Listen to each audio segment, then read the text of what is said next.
Desperté en una cama de hospital sin saber mi propio nombre por algunos segundos.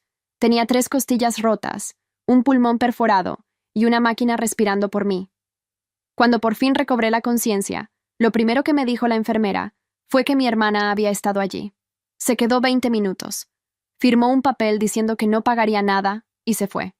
Pero lo que yo aún no sabía, acostada en esa cama con tubos en el pecho, era que mi hermana no simplemente me había abandonado. Había planeado que yo nunca saliera con vida de ese hospital. Pero antes de continuar, revisa si ya estás suscrito al canal y escribe en los comentarios: ¿desde dónde estás viendo este video? Nos encanta saber hasta dónde están llegando nuestras historias. Mi nombre es Valeria. Tengo 31 años, soy fisioterapeuta y por mucho tiempo creí que la familia era lo único que podías dar por sentado en este mundo. Que por más que la vida sacudiera todo a tu alrededor, las personas de tu misma sangre permanecían. Esa creencia me costó casi todo. Era un jueves común de noviembre cuando mi auto se salió de la carretera. Acababa de salir de una guardia doble en la clínica donde trabajo, en un pueblo pequeño del interior de Michoacán, de esos donde todo el mundo se conoce y nadie guarda un secreto por mucho tiempo. La carretera que lleva hasta mi casa es una secuencia de curvas cerradas que atraviesan la sierra, y yo había recorrido ese tramo cientos de veces. Ese camino era casi un músculo involuntario. Mi cuerpo conocía cada curva antes de que mi mente la registrara. Cuando me di cuenta de que el freno no respondía, ya estábamos en la bajada más pronunciada del trayecto. Pisé una vez, 2, 3. El pedal se hundía hasta el fondo como si no hubiera nada debajo, como si el auto simplemente hubiera olvidado lo que era detenerse. Mis manos se trabaron en el volante. La curva se acercó demasiado rápido. Intenté dar el volantazo hacia el acotamiento, pero en la bajada de una sierra de noche no existe un acotamiento de verdad. Hay grava, luego una barrera de contención, y después la nada. El impacto fue un sonido antes de ser un dolor. Metal contra metal, vidrio haciéndose añicos, y dentro de mi pecho, 3 crujidos secos y distintos, como ramas rompiéndose. Después, silencio. Quedé colgando del cinturón de seguridad, de lado, con sangre en la boca y una presión en el tórax que no me dejaba respirar profundo. Escuché una sirena a lo lejos, o tal vez era el zumbido en mis oídos. No sabría decir cuánto tiempo me quedé así antes de perder el conocimiento por primera vez. Me operaron durante casi 20 horas. 3 costillas fracturadas, neumotórax, contusiones múltiples. Cuando abrí los ojos, el techo era blanco con esos paneles perforados que parecen tener cientos de agujeritos, y me quedé contando esos agujeritos porque era lo único que podía hacer sin sentir dolor. La enfermera que me cuidaba se llamaba Rocío. Estaba en sus 40, con el cabello recogido y una voz tranquila que parecía diseñada específicamente para no asustar a los pacientes. Revisó mi suero, mi oxígeno, el drenaje de mi costado, y entonces le pregunté lo que cualquier persona preguntaría después de pasar por una cirugía. ¿Alguien vino a verme? Rocío hizo una pausa. Una pausa pequeña, casi imperceptible, pero tengo años de experiencia leyendo el lenguaje corporal de personas que están a punto de dar una mala noticia. Me acomodó la cobija sobre el hombro antes de responder, un gesto pequeño, innecesario desde el punto de vista clínico, pero profundamente humano. Tu hermana estuvo aquí la primera noche. Se quedó unos 20 minutos. Firmó la carta de deslinde de responsabilidades financieras y se fue. 20 minutos. Mientras una máquina respiraba por mí, mientras los cirujanos me abrían el tórax, mi hermana Daniela entró a ese hospital, firmó un papel garantizando que no pagaría ni un peso, y salió. Probablemente regresó a su casa, se bañó y durmió en su cama. Me quedé mirando al techo. Seguí contando los agujeritos. Daniela es 5 años mayor que yo. Crecimos en una casa donde mi papá trabajaba lejos, y mi mamá cargaba con todo ella sola. Y Daniela era la hermana mayor en el sentido más literal. La que asumía responsabilidades, la que tomaba decisiones, la que ponía orden cuando la casa amenazaba con derrumbarse. Cuando tenía 12 años, me sentí mal en la escuela, y nadie logró comunicarse con mi mamá. Fue Daniela quien apareció en la dirección, me llevó a la casa, se quedó conmigo toda la tarde viendo películas y dándome té de manzanilla. Yo la adoraba con esa intensidad particular que los hermanos menores sienten por los mayores, esa admiración mezclada con gratitud. Pero Daniela tenía una característica que solo llegué a entender mucho más tarde. Toda su amabilidad venía con una factura silenciosa. Yo sacrifiqué tanto por ti. Lo decía con naturalidad, casi con cariño, como quien comenta sobre el clima. Y yo sentía ese peso familiar en el pecho, esa culpa sutil de quien debe algo que nunca va a poder pagar por completo. Hace 10 años, se casó con Alejandro Garza. Construyeron una vida bonita en una zona exclusiva de la ciudad, casa grande, carro importado, un círculo social cuidadosamente cultivado. Daniela se convirtió en otra persona en esos años, o tal vez solo reveló quién había sido siempre. La hermana que me cuidó en la adolescencia fue siendo reemplazada por una mujer que me presentaba en las fiestas con esa sonrisa ligeramente condescendiente.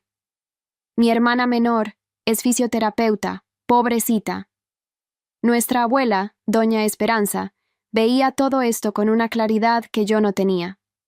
La última vez que la visité antes de que muriera, me tomó de la mano en la cama de cuidados paliativos y me dijo que Daniela amaba la idea de tener una familia, pero que yo amaba a las personas de verdad. No lo entendí en ese momento. Lo entiendo ahora. Al tercer día en el hospital, mi celular vibró con una llamada de Daniela. Contesté esperando escuchar alivio, preocupación, cualquier cosa que me recordara a la hermana que crecí admirando. En lugar de eso, me preguntó cuándo me darían de alta. Necesitaba saberlo para la planeación de una cena que estaba organizando. No me preguntó sobre la cirugía. No me preguntó si podía respirar sin que me doliera, si lograba dormir, si alguien me estaba trayendo comida. Preguntó por su cena. Colgué el teléfono y me quedé mirando por la ventana de la habitación. Afuera, el cielo estaba gris, de ese gris pesado de noviembre que no se decide si va a llover o no. Y algo dentro de mí, debajo de las costillas rotas y del pulmón herido, empezó a cambiar. No de golpe, pero empezó. Fue al cuarto día que mi amigo Beto apareció en la puerta del cuarto con una bolsa de pan dulce y una expresión que no supe identificar de inmediato. Beto y yo nos conocimos en la universidad, y hoy es mecánico, tiene un taller a la orilla de la carretera federal. Es el tipo de persona que aparece cuando tiene que aparecer, sin avisar, sin hacer ceremonia. Puso la bolsa en el buró, jaló la silla de visitas, la misma que nadie más había usado hasta entonces, y apoyó los codos en las rodillas. Había algo en su actitud, una seriedad incómoda, como de quien tiene que contar algo y no sabe cómo empezar. Valeria, fui al corralón donde remolcaron tu coche. Y entonces me dijo lo que había encontrado. La manguera de los frenos no se había roto, la habían cortado. Un corte limpio, preciso, del tipo que no ocurre por desgaste. Alguien había usado una herramienta específica para eso. La habitación se inclinó levemente, como si el suelo se hubiera desplazado unos centímetros hacia la izquierda. Me quedé mirando a Beto, intentando encajar lo que me estaba diciendo con alguna lógica que tuviera sentido. Él esperó. No me presionó. Solo esperó a que yo lo procesara. Y entonces me hizo la pregunta que yo no quería responder. ¿Quién había tenido acceso a mi auto la noche anterior al accidente? La noche anterior había cenado en la casa de mi mamá. Dejé el carro en la calle, frente a la casa, por casi 4 horas. Daniela también estaba ahí. Pasé la noche siguiente contando los agujeritos del techo y armando una línea del tiempo en mi cabeza. El carro estacionado frente a la casa de mi mamá. Daniela allá adentro, riéndose, sirviendo vino, jugando el papel de la hija mayor impecable. Y el freno que se hundía hasta el fondo sin encontrar resistencia. No quería creerlo. Ninguna persona quiere creer esa cosa específica sobre su propia familia. Pero cuando eres fisioterapeuta, aprendes a observar el cuerpo humano con mucho cuidado, y el cuerpo humano rara vez miente. Y cuando Beto me dijo aquello, mi cuerpo lo supo antes que mi mente. Un frío que empezó en el estómago y subió lentamente. Al quinto día, una mujer que nunca había visto entró en mi cuarto cargando un portafolio de piel, y ese tipo de autoridad silenciosa que reorganiza el aire de una habitación. Se presentó como la licenciada Gabriela Morales, la abogada responsable de la sucesión testamentaria de mi abuela Esperanza. Dijo que estaba ahí porque había recibido una llamada 2 días antes. ¿De quién?, pregunté. De tu hermana, respondió. Quería saber sobre las cláusulas de incapacidad en el testamento de tu abuela. Incapacidad. Si uno de los herederos era declarado legalmente incapaz, El otro podría solicitar la administración temporal de la herencia. Gabriela abrió el portafolio, puso unos documentos sobre mi cama con cuidado, evitando el lado donde estaba el drenaje. La herencia de Doña Esperanza estaba dividida en 2 partes iguales entre Daniela y yo. La primera parte se había distribuido el año anterior. La segunda parte, la mía, estaba programada para mi cumpleaños número 32, 7 meses después. Miré los documentos sin lograr leer nada. ¿Qué pasa si me declaran incapaz antes de eso? Tu hermana puede solicitar la administración temporal de tu parte. Temporal, en el derecho sucesorio, puede significar años. Gabriela cerró el portafolio, cruzó los brazos sobre él y me miró directamente. Llevo administrando el juicio sucesorio de tu abuela durante 8 años, Valeria. En 8 años, tu hermana nunca hizo ni una sola pregunta sobre tu parte. Ninguna. Hasta que terminaste en este hospital. Se me tensó la mandíbula. No era por el dolor. Era por otra cosa. Le marqué a mi mamá esa tarde. Le conté todo con calma, con la voz más estable que logré articular. Le pedí que fuera al hospital, que necesitábamos hablar en persona. Hubo un silencio largo en la línea. El tipo de silencio que reconoces cuando la otra persona está eligiendo entre la verdad que está escuchando y la versión que prefiere creer. Mi mamá eligió a Daniela. Dijo que Gabriela seguro estaba malinterpretando las cosas, que Daniela estaba muy preocupada por mí, que yo debía estar confundida por los medicamentos. Mi papá tomó el teléfono y usó un tono de quien está dando por terminada una discusión. Tu hermana se está encargando de todo, Valeria. Deja de complicar las cosas. Encargándose de todo. Se había quedado 20 minutos y había firmado un papel diciendo que no pagaría nada. Colgué sin despedirme. Rocío entró unos minutos después para checar mis signos vitales. Me miró con esa mirada específica de enfermera con experiencia que ya ha visto a demasiadas familias pasar por esa ala del hospital. Me dijo en voz baja que las familias que no aparecen siempre tienen un motivo, y que nunca es un buen motivo. Apagué las luces temprano esa noche y me quedé acostada en la oscuridad, escuchando el ruido del monitor cardíaco marcando los segundos, uno por uno. Al 6.º día, Gabriela regresó con un hombre al que presentó como Héctor Medina, investigador privado, excomandante de la policía, con la complexión física de alguien que ha pasado toda su vida sin desperdiciar espacio. Trajo unas fotografías y las esparció sobre mi cama, con el cuidado de quien sabe que cada imagen va a doler. Las fotos mostraban la manguera de los frenos de mi auto. El corte era limpio, casi quirúrgico. Al lado, una segunda foto. El ticket de una refaccionaria de la ciudad vecina. Unas pinzas de corte para sistemas de frenos. Compradas 3 días antes de mi accidente. Pagadas con una tarjeta de crédito registrada a nombre de Daniela Garza. El valor era de 350 pesos. Ese era el precio que mi hermana le había puesto a mi vida. Héctor continuó. Tenía imágenes de la cámara de seguridad de un vecino, que grababa parcialmente la calle frente a la casa de mi mamá. A las 11:41 de la noche anterior al accidente, una figura salió de la casa en dirección al coche estacionado en la calle. La imagen no era lo suficientemente nítida para un reconocimiento facial, pero la silueta, la altura y el abrigo que Daniela llevaba en aquella cena coincidían. Y había algo más. Gabriela abrió un segundo portafolio. El esposo de Daniela, Alejandro, la había llamado a las 11:20 de aquella noche. La llamada duró 19 minutos. 21 minutos después, la figura aparecía en la cámara acercándose a mi carro. Una llamada de 19 minutos. Después, alguien caminó hasta mi auto con una herramienta de 350 pesos y desmontó mis frenos. Empujé los documentos despacio, apartándolos de mí, y miré hacia la ventana. El cielo tenía esa luz gris de final de la tarde que no es ni de día ni de noche. ¿Qué tenía que ganar Alejandro con todo esto?, pregunté. Héctor abrió la tercera carpeta. Alejandro Garza estaba al borde de la bancarrota. Una constructora que había montado hacía 3 años, 12 departamentos planeados en un fraccionamiento privado, nunca pasó de los planos. Permisos atorados, inversionistas que se echaron para atrás, bancos enviando notificaciones de embargo. Debía casi 5 millones de pesos a diferentes acreedores, y los intereses se estaban comiendo todo lo que le quedaba. Pero aquí estaba la parte que me hizo asentar el vaso de agua en el buró con más fuerza de la que pretendía. Héctor había descubierto que Alejandro estaba consultando a un abogado especialista en divorcios. 2 reuniones en el último mes. Estaba planeando irse, pero al mismo tiempo estaba ayudando a Daniela. Si ella conseguía mi herencia, él se quedaría el tiempo suficiente para reclamar la mitad en el divorcio. Si no lo conseguía, él se iría sin nada que perder.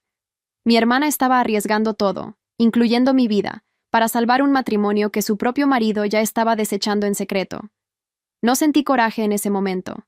Sentí algo más pesado que el coraje.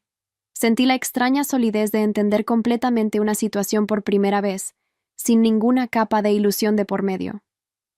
¿Qué hacemos ahora?, pregunté. Gabriela puso las manos sobre la mesa. Hacemos lo que se tiene que hacer. Y empezamos hoy. Me dieron de alta al 7º día.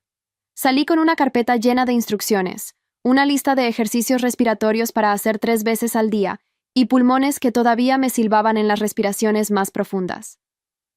No regresé a mi departamento. Daniela tenía una copia de mi llave, que le había dado 3 años antes para emergencias, sin imaginar nunca de qué tipo de emergencia necesitaría protegerme.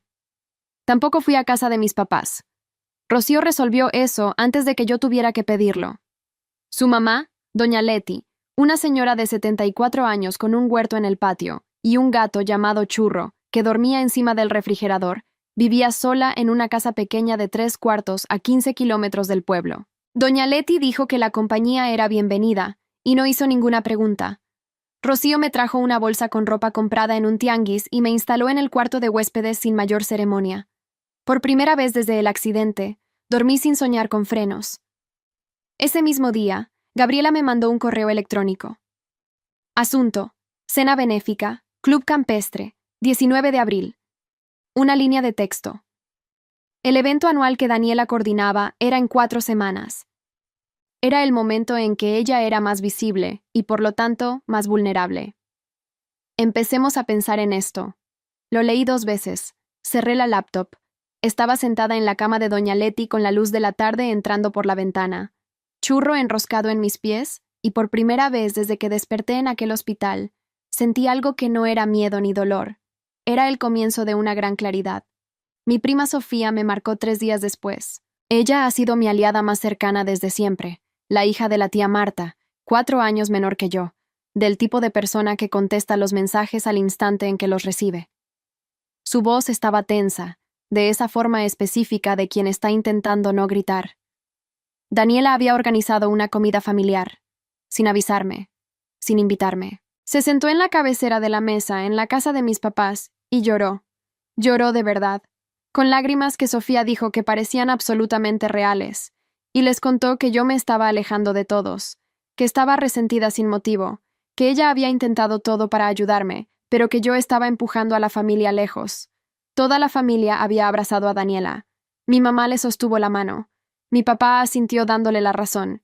Y todavía había más. Daniela había llamado a la clínica donde trabajo preguntando sobre la política de incapacidades médicas. Preguntó específicamente qué se necesitaba para poner a alguien en una baja obligatoria. No solo le estaba diciendo a la gente que yo estaba inestable, estaba construyendo un historial documentado. Miré hacia el techo del cuarto de doña Leti. Ese techo tenía yeso antiguo y una grieta en forma de río. Cuanto más hable, más profundo cava su propio hoyo, le dije a Sofía. 2 semanas después de que me dieran de alta, Gabriela me llamó con una voz que tenía una urgencia controlada por debajo de su calma profesional. Daniela se había puesto en contacto con el banco que administraba el fondo testamentario de mi abuela y había ingresado una solicitud de acceso de emergencia, alegando que yo era incapaz de manejar mis propios asuntos. El banco exigía un certificado médico para proceder. Todavía no tenía ese certificado, pero lo estaba buscando. Gabriela ya se había anticipado. Llamó al banco, se identificó como la administradora de la sucesión, confirmó mi plena capacidad mental e informó que cualquier movimiento realizado sin mi autorización resultaría en una demanda contra la institución. Pero Daniela no paró. Ese mismo día, mi celular sonó con su nombre en la pantalla. Dejé que se fuera a buzón de voz. El mensaje era de 40 segundos con una voz cálida, preocupada, herida. Mencionó a nuestra abuela. Invocó a doña Esperanza para justificar lo que estaba haciendo, la misma abuela a la que le estaba intentando robar su dinero. Le reproduje el audio a Gabriela por teléfono. Está poniendo a prueba si la culpa todavía funciona contigo, dijo Gabriela. No funciona. Qué bueno. porque lo va a intentar con más fuerza. Borré el mensaje de voz. Cambié la pantalla de bloqueo de mi celular, que tenía una foto de Daniela y mía en una fiesta de cumpleaños, por un fondo azul liso. Es una cosa pequeña, pero las cosas pequeñas son como empiezas a desmontar una vida construida sobre las mentiras de otra persona. Héctor continuó trabajando. En una semana, había mapeado el colapso financiero de Alejandro con un detalle clínico. Pero había una parte nueva. Una que me hizo detenerme y quedarme mirando el jardín de Doña Leti por un rato sin poder hablar. Alejandro estaba en reuniones con un abogado especializado en divorcios. 3 reuniones en el último mes. Se estaba preparando para irse, pero al mismo tiempo seguía ayudando a Daniela a perjudicarme. Había pedido avalúos de los bienes del testamento a colegas del mercado inmobiliario. Si Daniela conseguía mi herencia, él se quedaría el tiempo suficiente para llevarse la mitad en el divorcio. Si no lo lograba, se iba sin nada que declarar. Mi hermana estaba destruyendo a su propia familia para salvar un matrimonio que su marido ya estaba dando por terminado. Ella no lo sabía. Estaba haciendo todo eso sin saber que Alejandro ya tenía un pie fuera de la puerta. Miré a un sensontle que estaba en la rama del árbol de mangos de Doña Leti. Inclinaba la cabeza hacia un lado como si estuviera escuchando. Daniela estaba desesperada. Su marido era un cobarde, y yo era la única que veía el tablero completo. Fui a casa de mis papás un domingo. Gabriela me había aconsejado no hacerlo, pero yo necesitaba mirar a mi mamá a los ojos una última vez antes de dejar de intentarlo. Mi papá abrió la puerta. Tenía la expresión de quien no esperaba verme, y no sabe muy bien qué hacer con eso. Sorpresa, culpa e irritación mezcladas en una incomodidad visible. Estaba sobrio, lo cual no siempre era garantía. Mi mamá estaba en la cocina pelando zanahorias, y sus manos siguieron moviéndose cuando entré, como si detenerse significara tener que enfrentar algo que ella prefería no enfrentar. Puse 2 documentos sobre la mesa. El peritaje del seguro sobre la manguera cortada, el ticket de la refaccionaria con la tarjeta de Daniela. No les estoy pidiendo que elijan un bando. Les estoy pidiendo que lean. Mi papá miró los papeles sin tocarlos. Los empujó hacia el centro de la mesa como si estuvieran contaminados. Mi mamá dejó de pelar. Sus ojos pasearon por la primera línea del peritaje. Después puso el pelador en el fregadero y dijo que Daniela ya les había advertido que yo podría hacer esto. Me levanté. La silla raspó el piso. No estoy intentando ponerlos en contra de ella. Estoy intentando seguir viva. Y ustedes no pueden ni siquiera leer 2 páginas. Caminé hacia la puerta. Ninguno de los dos me siguió. Me quedé sentada en el coche durante 3 minutos con el motor apagado. Las manos en el volante, en la misma posición en la que estaban cuando fallaron los frenos. Y por primera y única vez en toda esta historia, lloré. No fue un llanto bonito. Fue el llanto de quien finalmente acepta una cosa que sabía desde hace tiempo pero no quería saber. Me limpié la cara. Encendí el coche. Regresé a la casa de Doña Leti sin mirar por el retrovisor. Pasaron 3 semanas. Sané. No de golpe, nunca es de golpe. Sanar es un proceso lento donde el cuerpo renegocia con el dolor, cambiando el dolor agudo por un dolor sordo, el dolor sordo por una molestia leve, y lo leve por una punzada ocasional. Hacía fisioterapia respiratoria en la sala de Doña Leti, mientras Churro me observaba desde lo alto del refrigerador con ese juicio sereno de un gato bien alimentado. Gabriela construía el caso en paralelo. Cada documento con su pestaña, el peritaje del seguro, las fotografías de Beto, el ticket de compra, las imágenes de la cámara, los registros telefónicos, las consultas de Daniela al banco, las preguntas al psiquiatra, la declaración por escrito de Rocío sobre la visita de 20 minutos. Héctor había juntado una pieza más. Alejandro había comprado guantes quirúrgicos en la misma refaccionaria, en la misma compra, con la misma tarjeta. 350 pesos por las pinzas, 70 pesos por los guantes, 420 pesos. Ese era el costo total de borrarme. Gabriela metió 2 acciones legales simultáneas. Primero, una denuncia formal ante el Ministerio Público, solicitando una investigación criminal por la alteración del sistema de frenos. Segundo, una demanda civil para excluir a Daniela como beneficiaria del testamento de Doña Esperanza, basada en la cláusula de indignidad que cancela el derecho de herencia de cualquier beneficiario que atente contra la vida del otro. La investigación penal va a demorar, me dijo. La demanda civil avanza más rápido. Y la cena benéfica es en 10 días. ¿Crees que la cena importe? Creo que tu hermana se ha pasado la vida entera actuando para un público, y que la mejor manera de interrumpir una obra es cambiar el guión mientras ella todavía está en el escenario. Cerré la carpeta. Pasé los dedos sobre las pestañas. 10 días. Sofía me mantenía informada como si fuera corresponsal de guerra. Daniela había publicado en Instagram una foto de ella supervisando la decoración del salón de fiestas, con un pie de foto sobre la familia y la gratitud. 340 me gusta. Mi mamá le comentó un corazón. Daniela había ido a comer con sus amigas del comité al restaurante italiano de la Plaza Central. Mantel blanco, agua mineral, toda la producción. Había dicho que me estaba recuperando, pero que yo estaba siendo muy difícil, que ella había intentado de todo, que así son las cosas con las hermanas menores. Nadie lo cuestionó. Pidieron tiramisú. Y entonces Sofía mencionó una cosa más. Daniela había puesto mi nombre en la lista de invitados. Mandó la invitación a través de mi mamá, un sobre color crema con letras doradas. Quería que yo apareciera. No por amor, por la imagen. Miren, vino mi hermana. Estamos bien. Pueden seguir con sus vidas.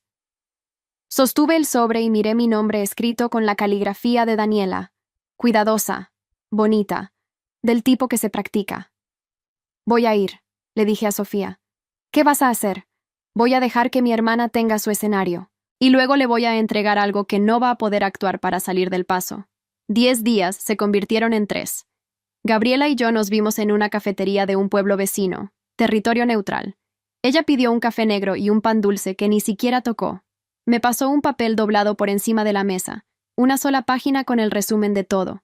La manguera cortada, el ticket de compra, la cámara del vecino, los registros telefónicos, las consultas de Daniela al banco y al psiquiatra. 12 párrafos limpios y documentados. El plan era sencillo. Yo llegaba, saludaba, esperaba a que diera su discurso. Después la llamaba en privado y le entregaba el sobre. Sin micrófono. Sin hacer una escena pública. Sin discurso. Solo el papel y el silencio después. Héctor estaría afuera en su auto. La fiscalía había interrogado a Daniela 3 días antes, preguntas preliminares.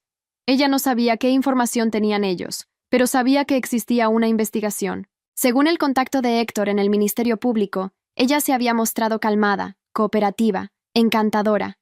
Ella es muy buena, Valeria, dijo Gabriela. Pero nadie es bueno cuando las paredes se le empiezan a cerrar.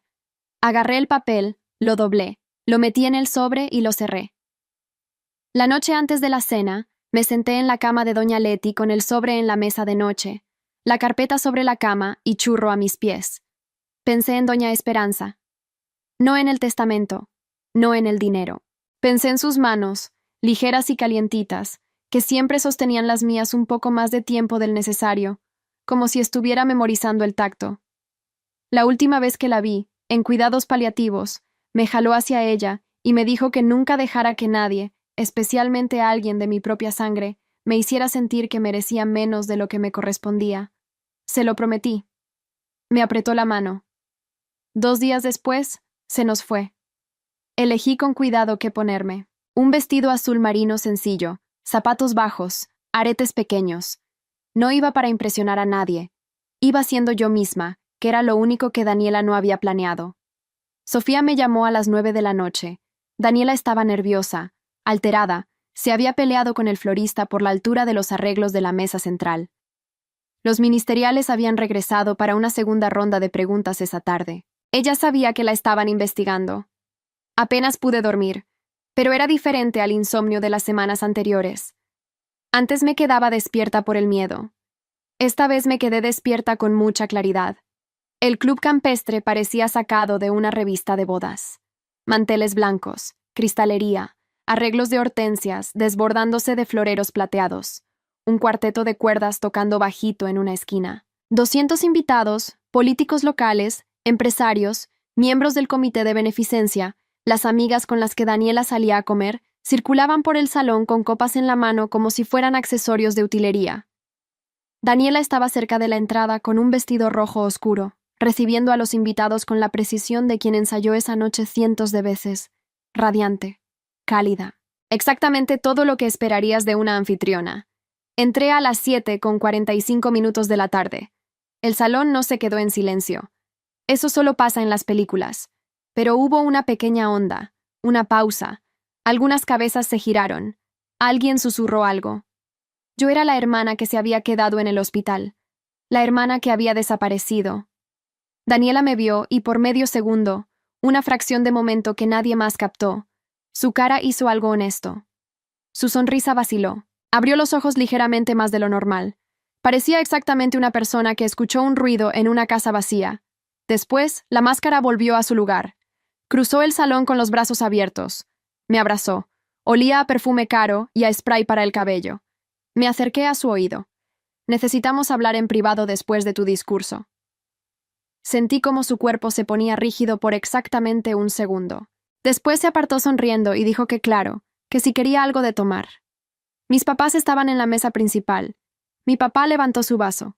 Mi mamá me echó una mirada que era mitad alivio y mitad preocupación. Gabriela estaba 3 mesas más lejos, observando. Y Rocío, a quien Gabriela había invitado como representante de la comunidad médica, estaba con un vaso de agua en la mano cerca de la pared, mirando a Daniela de la misma manera que un cirujano mira una radiografía. A las 8:30, Daniela subió al escenario. El salón se quedó en silencio cuando Daniela tomó el micrófono.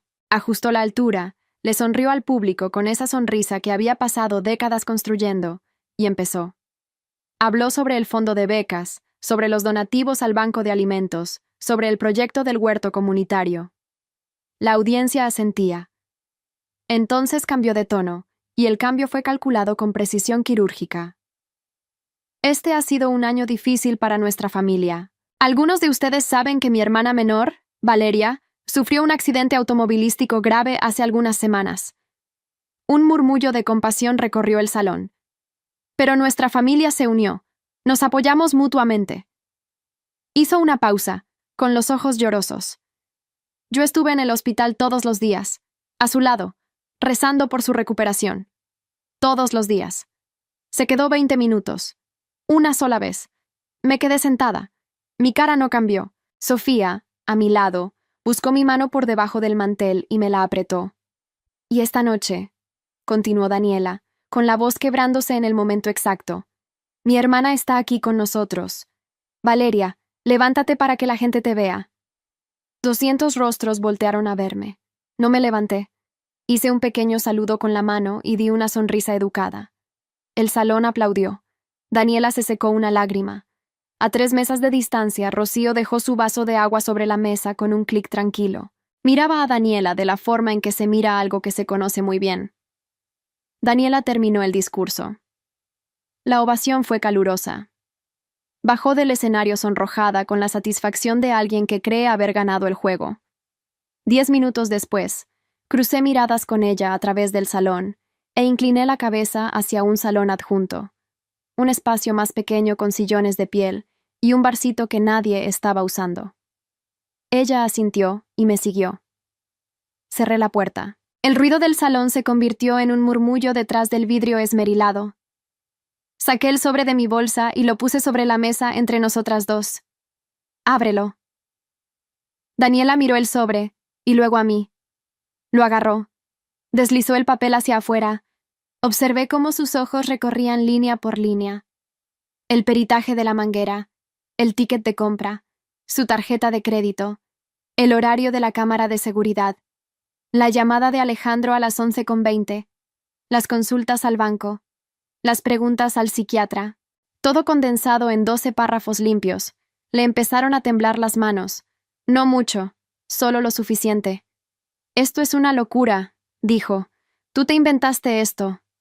La policía tiene este mismo documento, Daniela. Gabriela lo entregó en la fiscalía la semana pasada. Levantó la cabeza de golpe. Gabriela, claro, te ha estado envenenando en mi contra desde el principio. Nadie me envenenó. Tú cortaste la manguera de mis frenos, o mandaste a Alejandro a cortarla. Como sea, ya está hecho. Se levantó. El papel le temblaba en la mano. No estoy aquí para destruirte, le dije. Te estoy dando una oportunidad. Sal de aquí, di la verdad, renuncia a la herencia. O deja que Gabriela y la policía se encarguen de resolverlo. Esas son tus opciones. Los ojos de Daniela se pusieron llorosos, pero esta vez las lágrimas eran diferentes. No eran las lágrimas del discurso, esas bonitas y calculadas. Eran feas, crudas, de pánico. Siempre me tuviste envidia, dijo. Se le quebró la voz. ¿Envidia? Daniela, cortaste la manguera de mis frenos. Ya no hay nada a que tenerle envidia. Me miró durante un largo segundo. Después agarró la perilla de la puerta y salió hacia el salón principal. Daniela no salió discretamente. Explotó. Empujó las puertas de vidrio esmerilado con el papel todavía en la mano, con las lágrimas escurriendo, y la voz lo suficientemente alta como para opacar al cuarteto de cuerdas. Gritó que yo había contratado a una abogada para destruirla, que estaba inventando mentiras sobre la familia, tratando de robarme la herencia de nuestra abuela. 200 personas se detuvieron. Tenedores en el aire. Copas suspendidas. Salí detrás de ella sin decir nada. Daniela se giró hacia el público con esa actuación de mujer ofendida e injustamente atacada que había pasado perfeccionando toda su vida. Dijo que yo estaba inestable, que cualquiera podía confirmarlo, que ella era la víctima. Silencio. El tipo de silencio terrible, el de los testigos. Gabriela Morales se levantó de la mesa. Se abrochó el saco. Caminó hacia el centro del salón con la calma de alguien que ha pasado 30 años en los juzgados. Señora, soy la licenciada Gabriela Morales, administradora de la sucesión de Doña Esperanza. Todo lo que está en ese documento está verificado, documentado y ha sido presentado ante el Ministerio Público. Si usted desea continuar esta conversación en público, estoy preparada. Daniela volteó hacia la mesa principal. Alejandro, diles que está mintiendo. Alejandro Garza miró a su esposa. Miró a las 200 caras apuntando hacia él. Miró su plato. No se levantó. No dijo nada. Se escuchó el arrastre de una silla al fondo del salón. Rocío estaba de pie. Su voz fue clara y nivelada, sin drama, sin ninguna afectación. Yo era la enfermera de guardia cuando su hermana fue ingresada. Usted vino una sola vez. Se quedó 20 minutos. Firmó la carta de deslinde de responsabilidades y se marchó. Tengo los registros del hospital. El salón contuvo el aliento. 200 personas, ni un solo sonido. Daniela miró a su alrededor, cada rostro, cada par de ojos, y no encontró nada, ningún aliado, ningún rescate, ningún guión que le funcionara. Se dio la vuelta y salió por la puerta principal. La puerta se cerró de golpe a sus espaldas. El cuarteto de cuerdas había dejado de tocar. En algún lugar del salón, alguien apoyó una copa sobre una mesa. Fue el único sonido.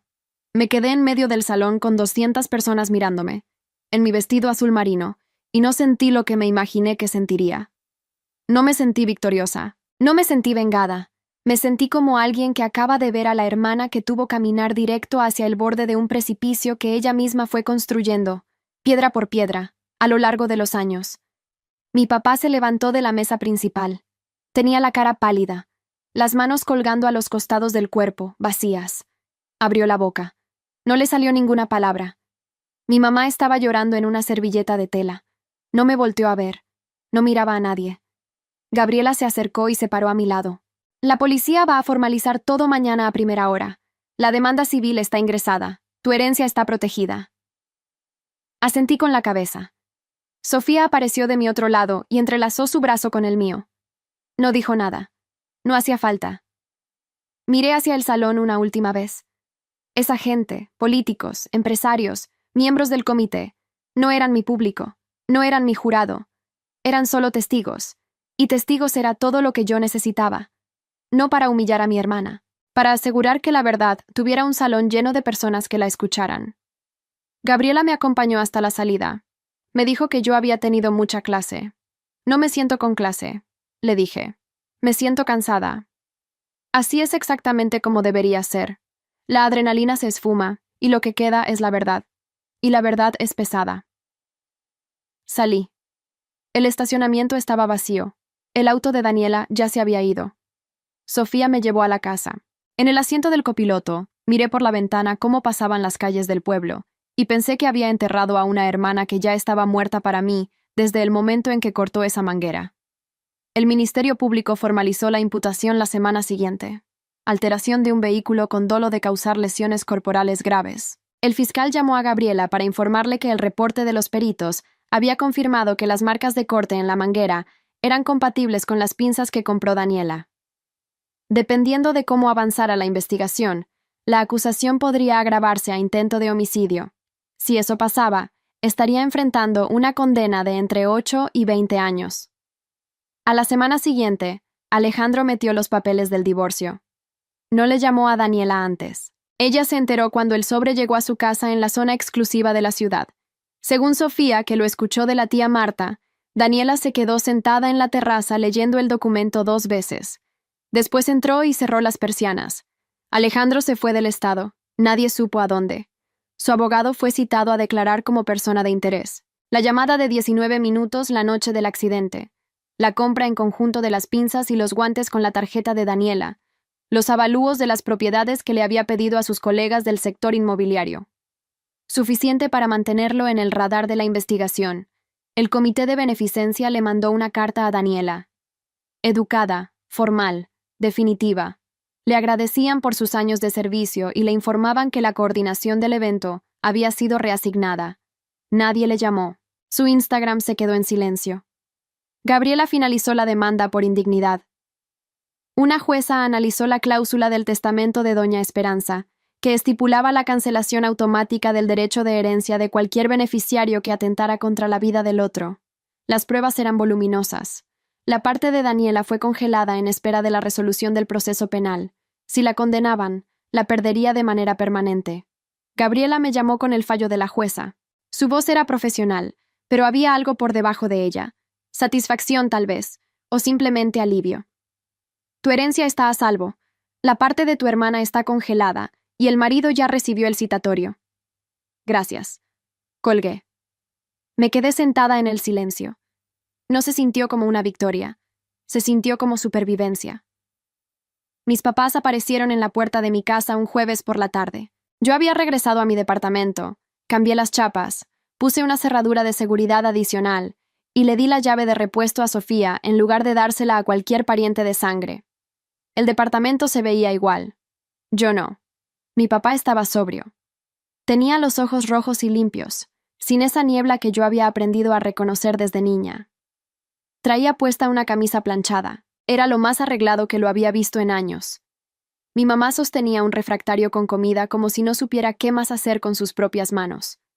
Los dejé pasar. Nos sentamos en el comedor. Nadie habló por un rato. Debí haber leído esos papeles, dijo mi mamá. Debí haber ido al hospital. Mi papá miró hacia la mesa. Le creía a ella porque era más fácil, pero lo fácil no es excusa. Los escuché. No los interrumpí. No les grité. Los quiero a los dos, les dije. Y es verdad. Pero el amor no significa que los voy a dejar entrar de regreso a mi vida solo porque están arrepentidos. Ustedes eligieron la versión de Daniela por mucho tiempo. Necesito tiempo. Mi mamá se desmoronó. Mi papá asintió con la cabeza de una manera pesada, como si el movimiento le costara un esfuerzo físico. Cuando se fueron, el refractario se quedó. Cené sola esa noche. Tenía el sabor exacto a la cocina de mi mamá. Semanas después, me llegó una carta a través del abogado de Daniela. Estaba escrita a mano en una hoja blanca de papel. No decía que lo sentía. Daniela nunca fue buena para esas palabras. Decía que no lo había planeado durante meses, que lo había planeado en una sola noche, que Alejandro le había dicho que se iba a ir y ella entró en pánico, que eso no lo hacía correcto, que ella no siempre había sido esta persona. 9 oraciones. Sin darle vueltas al asunto, sin pedir perdón, sin excusarse. Solo una declaración de hechos ya cansada, de una mujer que se había quedado sin más actuaciones que dar. La leí 2 veces. La doblé. La guardé en el cajón de mi buró. No en el basurero. No en la carpeta del caso. En el cajón. Una cosa que existe. Una verdad que puedo guardar sin necesidad de tener que abrir la puerta. Pensé en Daniela a sus 15 años, la noche en que mi papá estrelló una botella contra la pared y los vidrios se esparcieron por todo el piso. Yo tenía 10 años. Estaba descalza. Y ella me levantó en brazos, me cargó hasta su cuarto y me puso unos audífonos en la cabeza. Se quedó conmigo hasta que dejé de temblar. Ella también era una niña. Me estaba protegiendo con todo lo que tenía. Pensé en Daniela a sus 36 años. en la banqueta frente a la casa de mi mamá a las 11:41 de la noche, con unas pinzas de 350 pesos y un matrimonio que ya estaba muerto sin que ella lo supiera. Las dos son reales. Las dos son Daniela. Puedo guardarle luto a la hermana que fue sin perdonar a la mujer que ella eligió ser. Cerré el cajón. Me terminé el café, ya frío, pero me lo tomé de todos modos. Regresé a trabajar en septiembre. Al inicio de mi primer turno, la recepcionista me entregó un café y me dijo que la temporada de resfriados había llegado temprano este año, sin ceremonias, sin drama, solo trabajo, y le entré con todo. La segunda parte de la herencia cayó en mi cuenta bancaria el día de mi cumpleaños número 32, un martes de octubre sin nada de especial en el calendario, pero con un sismo por debajo de todo. Gabriela me confirmó la transferencia por teléfono. Usé una parte del dinero para crear la beca Doña Esperanza para estudiantes de fisioterapia y enfermería en la universidad de mi municipio. Mi abuela siempre decía que los trabajadores de la salud eran las únicas personas en los hospitales que de verdad escuchaban a los pacientes. Mi papá entró a un grupo de apoyo. Va a sus reuniones los martes y los jueves. Ya no toma. Cuando habla, las palabras le salen limpias y cuidadosas, como alguien que está volviendo a aprender un idioma que ya había olvidado. Mi mamá me marca todos los domingos a mediodía. Las pláticas son cortas y un poco torpes, pero completamente genuinas. Ella habla sobre su huerto. Yo hablo de la clínica. Ninguna de las dos menciona a Daniela. Le contesto todas sus llamadas. Todavía no los he invitado al departamento. Tal vez algún día. Todavía no. Daniela está a la espera del juicio. La acusación fue agravada a intento de homicidio después de que el informe de los peritos confirmó que las marcas en la manguera coincidían con las pinzas. Ella está en libertad bajo fianza, viviendo en un departamento rentado al otro lado del estado. Su silla en el comedor para la comida familiar sigue ahí. Nadie la mueve. Nadie se sienta ahí. Algunas ausencias hacen más ruido que cualquier discurso. Un sábado de noviembre, le llevé un ramo de margaritas blancas al panteón. Eran las favoritas de Doña Esperanza. La lápida es sencilla, tiene su nombre y las fechas. Amada abuela y bisabuela. Puse las flores en el jarrón, le quité algunas hojitas a la base, y me quedé parada ahí un rato con las manos en los bolsillos del abrigo. Cumplí la promesa, abuela, dije en voz alta. No dejé que nadie, ni siquiera alguien de mi propia sangre, me hiciera sentir que merecía menos de lo que me correspondía. El viento sopló a través de los encinos. Algunas hojas cayeron, doradas, aterrizando sobre el pasto alrededor de mis pies. Pensé en todo. Despertar en aquel cuarto de hospital. La silla de visitas vacía. La voz de Rocío diciéndome la verdad. Las fotografías de Beto. El portafolio de Gabriela. El sobre blanco en la cena benéfica. La cara de Daniela cuando se dio cuenta de que yo lo sabía. Y pensé en Daniela a los 15 años, poniéndole los audífonos a una niña de 10 que estaba temblando. Siempre voy a cargar con esa versión de ella. Solo que ya no puede sobreescribir a la versión que intentó matarme. Toqué la lápida una vez. Después me di la vuelta y caminé hacia el carro. Esta es mi historia. Desperté sola en una cama de hospital y descubrí que la persona en la que más confiaba había intentado quitarme todo, incluyendo mi vida. Pero aquí estoy, respirando. Llegando a los 32 años con una beca a nombre de mi abuela y un comedor en mi casa que por fin tiene a las personas correctas sentadas a su alrededor. Si hay alguien en tu vida usando la palabra familia como un escudo para lastimarte, no le debes tu silencio a esa persona. Te debes la verdad a ti mismo. Ahora, si te gustó esta historia, haz clic en suscribirse y dime en los comentarios, ¿qué parte te dejó con la boca abierta? Y no olvides hacerte miembro del canal para tener acceso a videos exclusivos que no subo aquí. Ahí te espero.